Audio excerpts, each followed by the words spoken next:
નમસ્કાર, star India TV ન્યૂઝમાં આપનું હાર્દિક સ્વાગત છે। હું છું હેમલતા ત્રિવેદી। આપ જોઈ રહ્યા છો સ્ટાર ઇન્ડિયા ટીવી ન્યૂઝ, સત્યની વાતે સત્યની સાથે। સિંધી ભાષાને પ્રોત્સાહન આપવા સિંધી સમાજ દ્વારા પરીક્ષાનું આયોજન। ભાષા અને સંસ્કૃતિની જાળવણીના સંકલ્પ સાથે બીએમ હાઈસ્કૂલ ખાતે સિંધી ભાષાની પરીક્ષા યોજાઈ। 11 વિદ્યાર્થીઓએ લીધો ઉત્સાહભેર ભાગ। સિંધી ભાષાને પ્રોત્સાહન આપવા તેમજ સિંધી ભાષા અને સમૃદ્ધ સંસ્કૃતિની જાળવણીના હેતુથી જાલોદ સિંધી સમાજ દ્વારા રાષ્ટ્રીય સિંધી ભાષા પ્રોત્સાહન યોજના અંતર્ગત 16 ઓગસ્ટના રોજ બીએમ હાઈસ્કૂલ ખાતે સિંધી ભાષાની પરીક્ષા યોજવામાં આવી હતી। સિંધી ભાષા અને સંસ્કૃતિને નવી પેઢી સુધી પહોંચાડવા અને યુવાનોમાં પોતાની માતૃભાષા પ્રત્યે ગૌરવની ભાવના કેળવવાના હેતુથી યોજાયેલી આ પરીક્ષામાં 12 થી 45 વર્ષ વયના કુલ 11 વિદ્યાર્થીઓએ ઉત્સાહપૂર્વક ભાગ લીધો હતો। તમામ પરીક્ષાર્થીઓએ શાંતિપૂર્ણ અને શિસ્તબદ્ધ વાતાવરણમાં પરીક્ષા આપી હતી।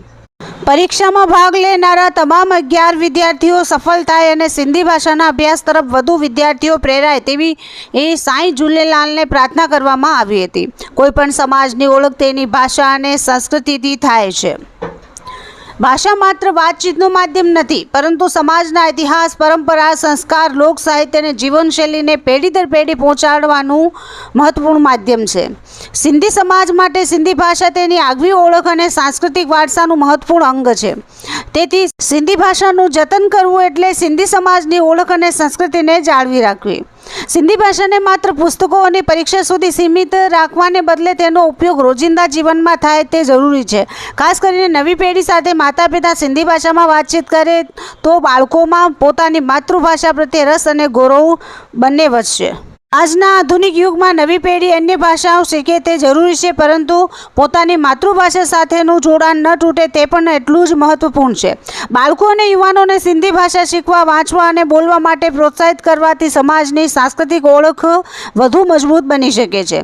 સિંધી સમાજ દ્વારા સંદેશ આપવામાં આવ્યો હતો કે ભાષા માત્ર શબ્દો નથી, ભાષા એ સમાજની ઓળખ છે। તેથી દરેક સિંધી પરિવારે પોતાની દૈનિક વાતચીતમાં સિંધી ભાષાનો વધુમાં વધુ ઉપયોગ કરવો જોઈએ અને આગામી પેઢીને પણ પોતાની માતૃભાષા શીખવવી જોઈએ।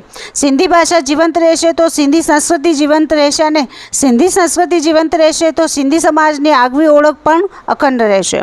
Star India TV news, Jhalod reporter Pankajbhai Pandit, જિલ્લા દાહોદ।